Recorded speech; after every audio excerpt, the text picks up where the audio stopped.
back to the channel. It's Tracy here. If you're new here, hello baby, you're welcome. If you're not, thank you so much for coming back to watch yet another video. So guys, by the title of today's video, you all know what is about to go down, right? I get questions from time to time about how I came to the UK, what processes I went through, what did I do and stuff, and I'm like, okay, let me just make a video about how I came to the UK. So without further ado, we'll get into today's video. But first of all, don't forget to like, comment, subscribe, do all that fun stuff, and let's get into today's video. Somewhere April 2019, yeah, I was in school and I had a call from my mom and she was like, come home, you all need to go to the immigration office to get your passports done. So I left school and I came home, and then we went to Sunyani. We went with this man. I believe he deals with like making of passports and stuff. Yes. There are two immigration offices in Ghana. One is in Accra and one is in Sunyani. So you can just get your passport done. So we got the bus and we went to Sunyani and we went to get our passports done. So whilst we were there, we would just get called into like an office. You bring your birth certificate, your name and your stuff, and you just go there, and then they would just scan through it.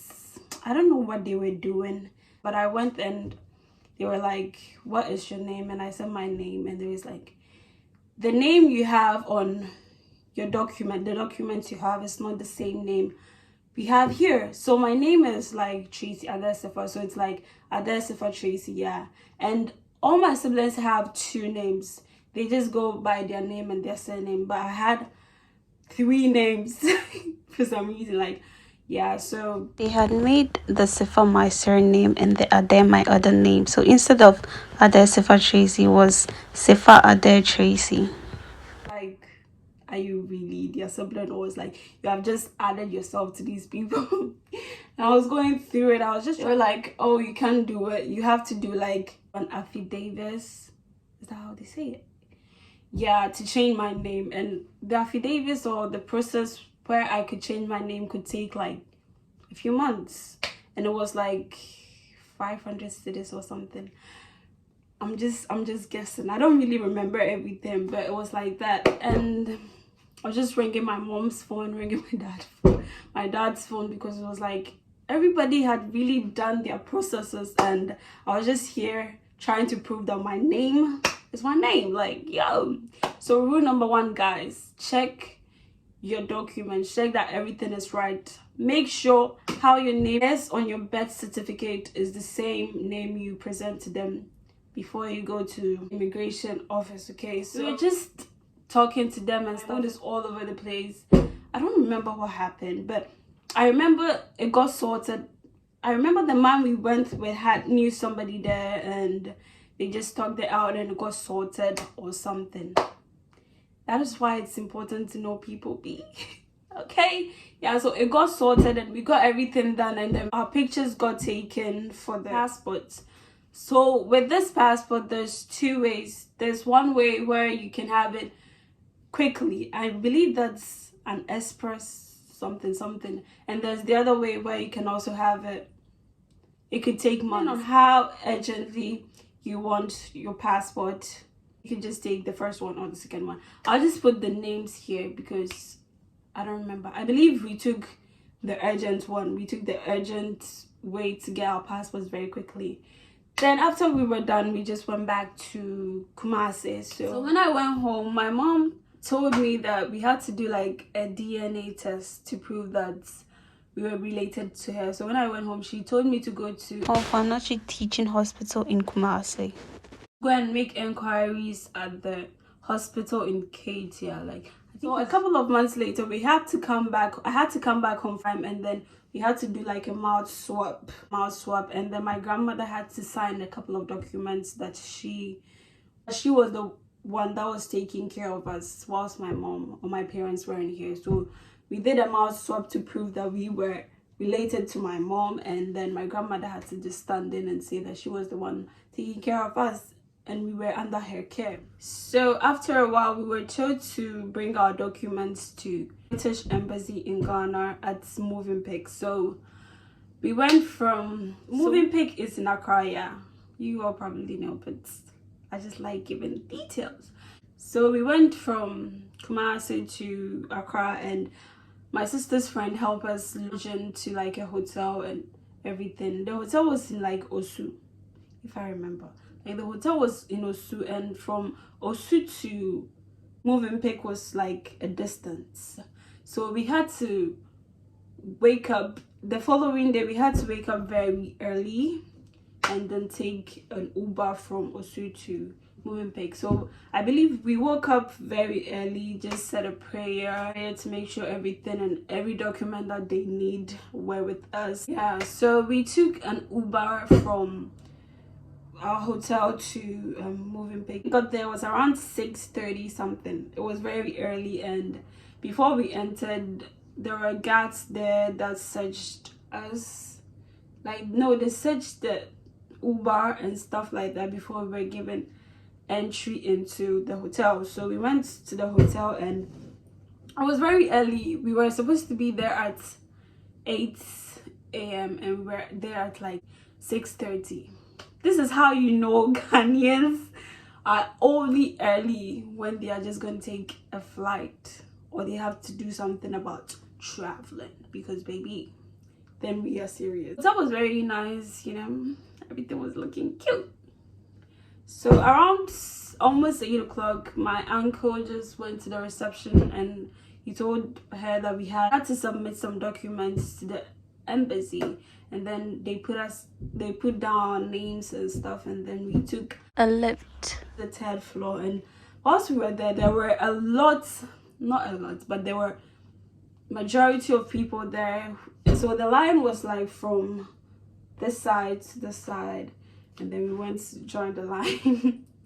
And there were also people coming out from there who had also got their visa, and people were asking them how long it took, and some people were just saying it took this time and this time.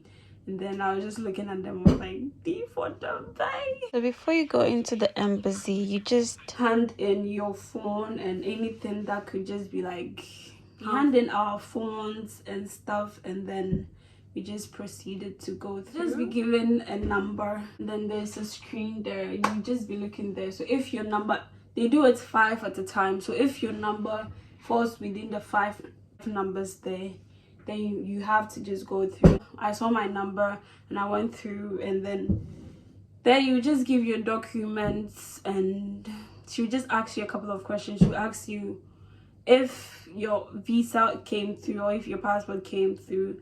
How would they get to you? Would you want it to come by DHL?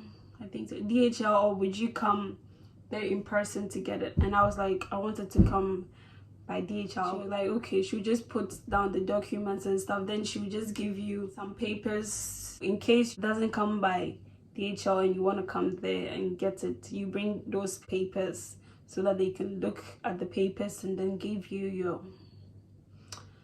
passport and stuff. Yeah, so she gave us that, and then there's also a place there where you just go and sit and wait for the next procedure. So after that, you go and sit at that place, and then the place, your name or your number will be mentioned, then you go through. So this place, some people can have interviews and some people are just submitting their documents, so there's no need for like an interview. So this place, they are taking your fingerprints, and then the woman will ask you your full name, your date of birth, like some petty questions, okay? And then after that, she will just take your fingerprints, and then she will tell you to look through this small thing. There's this small camera there. She will just tell you to look through. She'll tell you to look straight, to turn your side, and then to turn the side, and yeah, to look up, to look down, like stuff like that. So after that, that is that. Just leave all your documents, your passport, all your documents and all the stuff with them, then you head out. You're leaving the embassy, the people there will tell you, like, they will give you an estimated time where you can expect your visa. So when it's a visit, like you're just applying for a visit to look at the country, I believe it's like 2 to 3 weeks, like 21 days, yeah. And if you are just coming for a stay, that is 2 to 3 months, or even 4 months. If we went in July, we were expecting it in, I guess, September. So we were expecting it either in September or October. Yeah. So we just went home, just lived our normal life, started praying, doing what we were supposed to do, and September comes. Where is the visa? Where is the visa, baby? The visa is nowhere to come. Just only 2 months, so we're just cooling it, taking our time. October comes, nowhere. There's no visa. It was somewhere January where we were told our documents were really not accurate, so they needed more documents, supporting documents to just like justify, because the documents they had weren't really accurate. So I had to like get a school document to prove that I was in school, and my siblings had to do same. September, October, November, December, time just goes by and there is no visa. That's why you can, like, guys, tip number 1, don't put your life on hold waiting to travel. Don't put your life on hold for nothing, because baby, it will come when it comes. Okay, so within this time, I'm going to church. I am fasting, I am praying, because baby girl, I just want to go. I just want to go. I just want to travel, baby. I just want to travel, and I'm just in that state where nothing nobody says is gonna just convince me I shouldn't be doing what I shouldn't be waiting for this thing, because baby, I want to. So who are you? So this time goes by and we are just fasting and praying, and within this time we also asking other people who have traveled how long it took for them to get their visa. And I asked the friend and she was like 3 months, and I was like, what? At this time it was like 6 months, almost 7 months. And my sister also asked her friend how long it took, and the friend was like, it took them 5 years. And I was like, yo, first of all, we don't want no 5 years. We rebuke it in Jesus' name. And we can also have 3 months, because it's almost 6 months. And it's like, it's just so frustrating within this time. And this shows how people have divine intervention. Some people have delayed blessings, and some people have, until God comes in, it cannot happen. It cannot happen. What to do is stay positive and just keep going. Because when my mom was doing hers took 21 days, because it was a visit, so hers was on points. Okay, so hers just didn't take a very long time, so we are just still waiting. Then coronavirus just became like a world's pandemic. We weren't hearing anything, so we had to just put our minds something else. So we're just there doing TikToks, doing this, doing that, because it's like, if we just keep waiting for a visa, we will go mad. Because you know, when you're just so desperate for something, it never comes. And when you just live life, let it flow, it comes.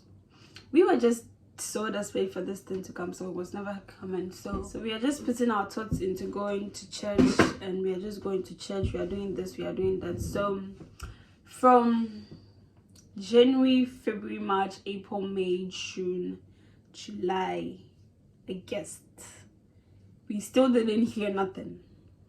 So at this point, it has been more than a year, because we went to submit our documents in July, and July has come. We still haven't really seen anything. We still haven't heard anything. It's frustrating. I'm going through it. I'm going through it. Going through it.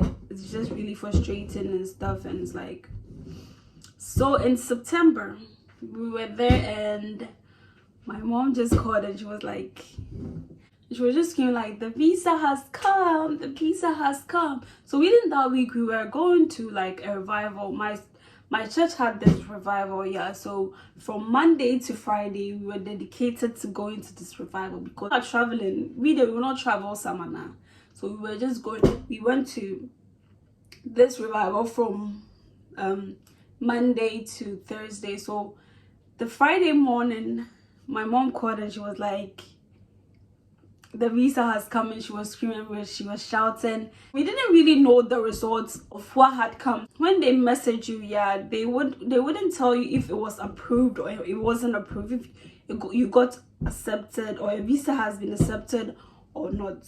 Okay, you would just be given an email that a passport had come, so you have to just go through it and see if the visa is there or not, if you got it or not.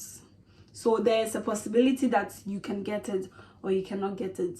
So when she said it had come, we didn't even know the results of it, but we were screaming, we were shouting, we were like, it has come, it has come, it has come, it has come. So in the evening, we all channeled ourselves, got ready, got dressed, went to church. You see, we told the DHL to bring it. They didn't really bring it or something. So my sister had to just go back to Accra and go to the embassy and just get the passports. Okay, so it's Friday when we heard the news.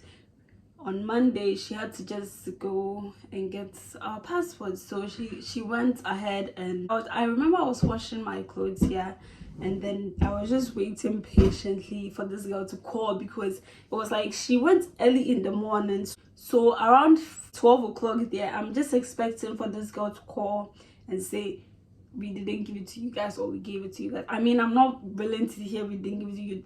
We didn't give it to you guys. I'm just waiting for we gave it to you guys that part. So I'm just watching. I could hear my grandmother. She was just screaming, and my grandmother literally telling the whole house, hey.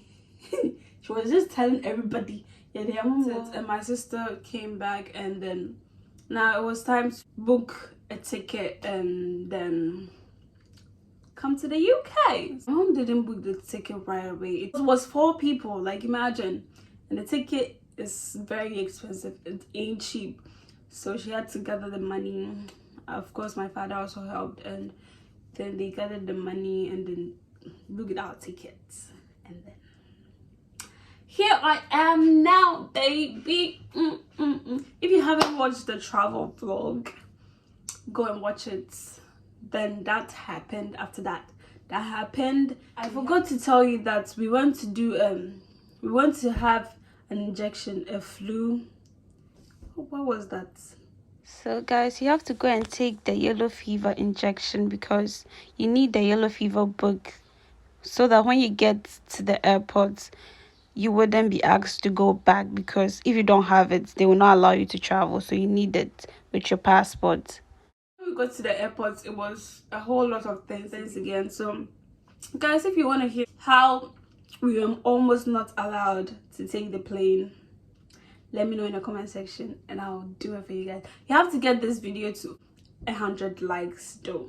You have to get this video to 100 likes. So send the links and stuff, and I'm gonna tell you guys how we're almost not allowed to take the plane when we got to the airport. So thank you so much for watching this video. Don't forget to like, comment, share, do all that fun stuff, and I'll see you in my next video.